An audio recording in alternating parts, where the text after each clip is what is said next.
Bismillahirrahmanirrahim. Now move towards stanza number 4.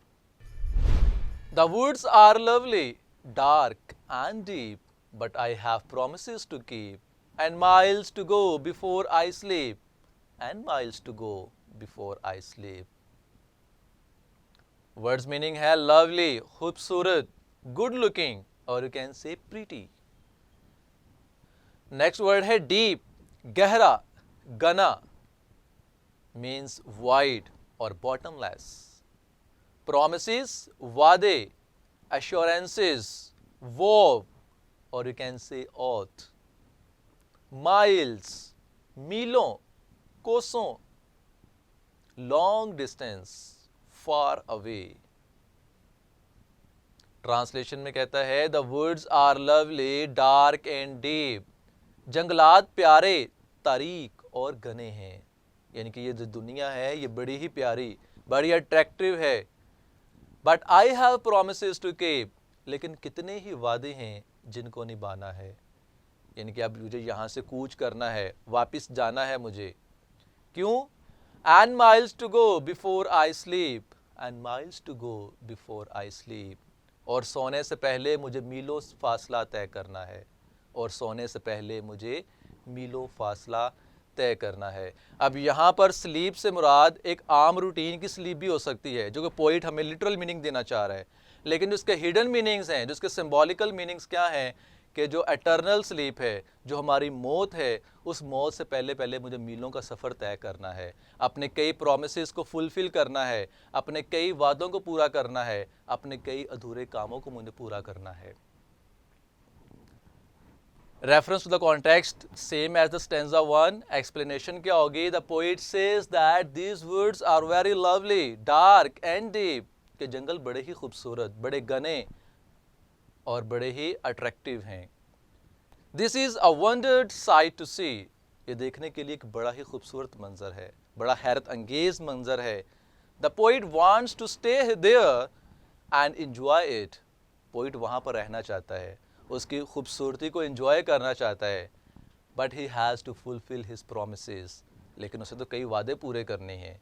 He has to cover a long distance of miles before going to bed. सोने से पहले उसने कई मीलों का सफ़र भी तय करना है. तो ये इसकी एक्सप्लेनेशन थी. अब आप इस पूरी पोइम की समरी को पढ़ते हैं. कीप इन माइंड, आपको पेपर के अंदर जो क्वेश्चन आता है वो आता है या तो आपने समरी करनी होती है या आपने स्टेंजे को एक्सप्लेन करना होता है. तो हमने दोनों ही चीज़ों को मद्देनज़र रखते हुए इसकी दोनों चीज़ों को यहाँ पर मेंशन किया है. हमने एक्सप्लेनेशन पढ़ ली, अब हम इसकी समरी को पढ़ते हैं. समरी भी कहता है the poem stopping by words on a snowy evening is written by Robert Frost. He was a famous American poet. He wrote simple but thought provoking poems. उसने छोटी नज़में लिखी लेकिन आपकी थॉट्स को इंक्रीज करने वाली पोएम्स लिखी. This poem is one of his master pieces. ये पोएम भी उसके शाहकारों में से एक है.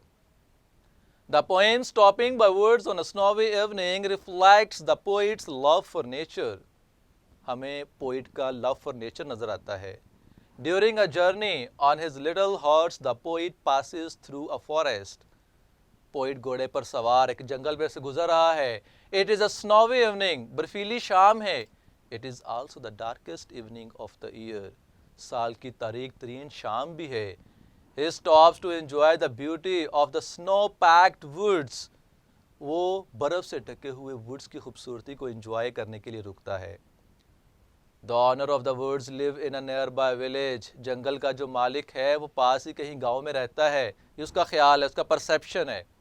He does not know about the poet's presence in his woods. और वो मालिक नहीं जानता कि पोइट उसके जंगलों के अंदर आके खड़ा है. The poet's horse feel it's a train to stop in the woods as there is no farmhouse near. Poet का घोड़ा जो है वो बड़ा ही अजीब फील करता है कि उसका मालिक यहाँ पर क्यों रुका, क्योंकि आसपास कोई फार्म हाउस भी नहीं है. Also it is very cold here and the night is very dark. He seeks his master's attention by giving a shake to his harness bells. घोड़ा जो है वो अपने हार्नेस बेल को रिंग करके, उसको शेक करके अपने मालिक की तवज्जो भी हासिल करने की कोशिश करता है. There is no sound other than the harness bells and falling snow. यहाँ पर हमें सिर्फ और क्या आवाज़ सुनाई देती है, हार्नेस बेल की आवाज़ सुनाई देती है और बर्फ़ के गिरने की आवाज़ आती है।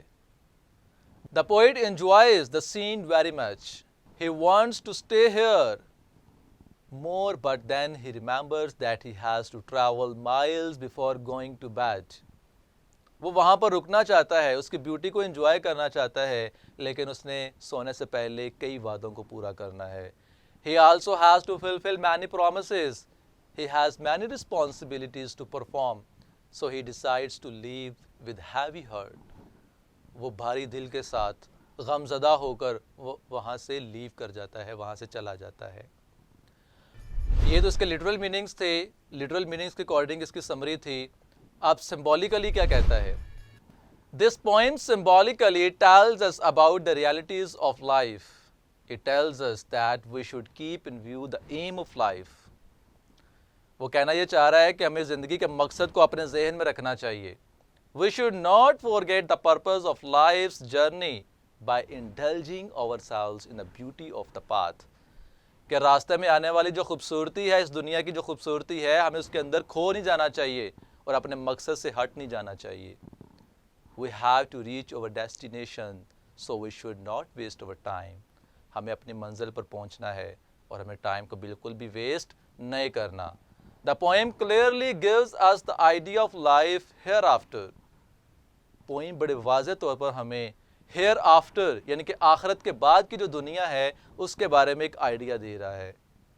It inspires us to be prepared for the life after death. और ये हमें कहना चाह रहा है आफ्टर डेथ जो हमारी लाइफ है उसके लिए हमें कैसे प्रिपेयर होना है। सो डियर स्टूडेंट्स, यहाँ पर चैप्टर नंबर 8 उसकी एक्सप्लेनेशन और उसकी समरी भी कंप्लीट होती है।